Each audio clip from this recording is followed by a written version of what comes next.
In 1902, the United States government recruited 12 healthy young men and fed them poison. Not by accident, not as punishment, by design. The men signed a contract. They agreed to eat every meal prepared for them, no questions asked, for months on end. They agreed in writing not to hold the government responsible for any illness or injury that followed. Hidden inside the food they could not taste, could not smell, formaldehyde, borax, salicylic acid, sulfuric acid, copper sulfate. The man who designed the experiment called it, blandly, the hygienic table trials. The press called it something else. They called it the Poison Squad. The name stuck. The year is 1901 and America is rotting from the inside. Not its citizens, its food. In the decades after the Civil War, industrialization had made a promise. It would feed the nation. What it discovered far more quietly was that chemicals were cheaper than quality. At the turn of the century, the American food supply had almost no oversight at all. No federal law required a maker to list what was inside a product.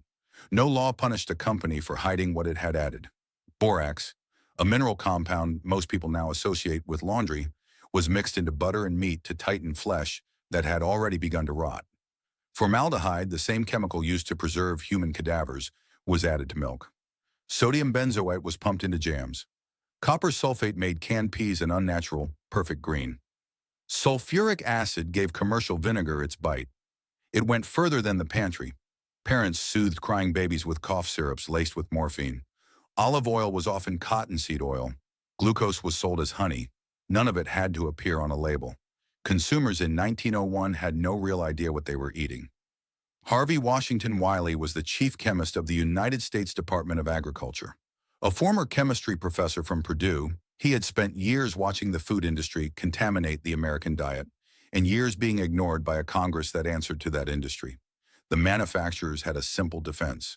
Where exactly was the proof of harm?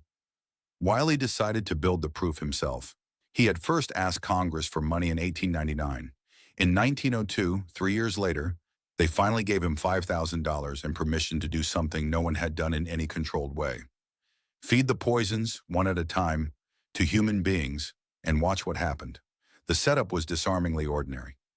Wiley rented a basement room in the Bureau of Chemistry in Washington, D.C., and turned it into a private dining club. Above the door, someone hung a sign that read, "None but the brave can eat the fare." He placed an advertisement.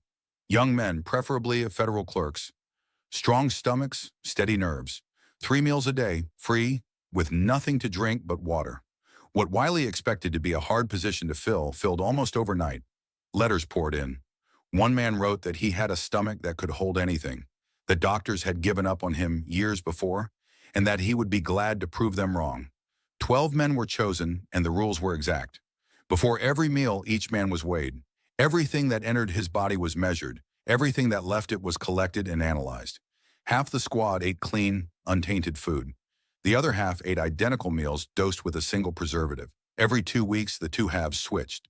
Physicians examined all of them once a week.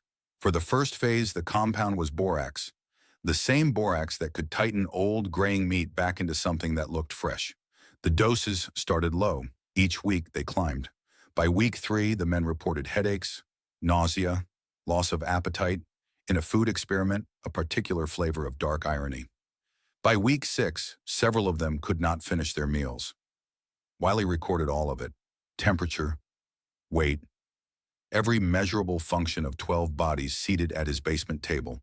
The reports were meticulous, and they were published in dense government volumes that almost nobody read.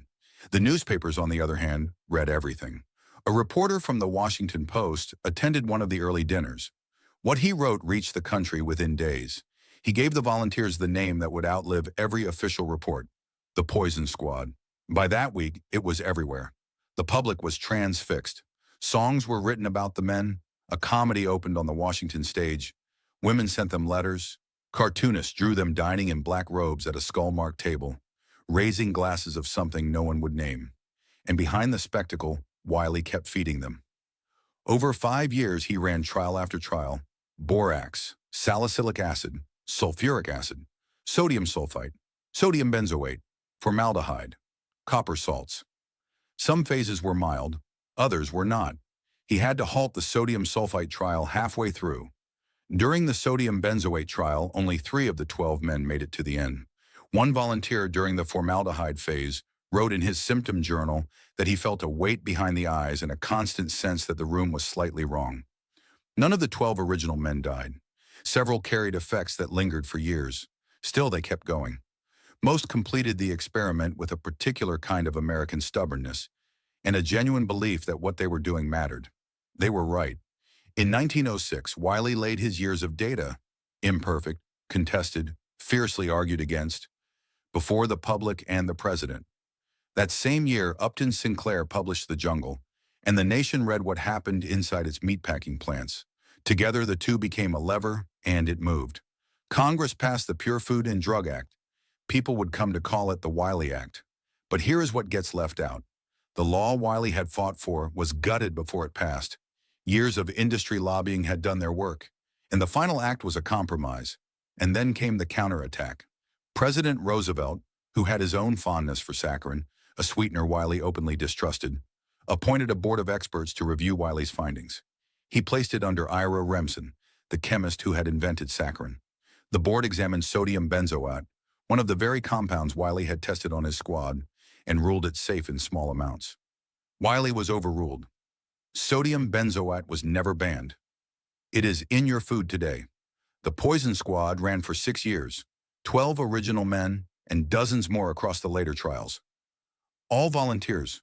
Not one paid beyond the cost of the meals he ate. Wiley spent the rest of his life trying to restore what had been stripped from his law. He never fully succeeded, but what he built outlived him. The trials, the law, and eventually the agency we now call the FDA. The men of the poison squad appear in almost no history book. Their photographs, where they survive at all, show anonymous young men in stiff collars, staring into a camera that did not know it was documenting anything worth keeping.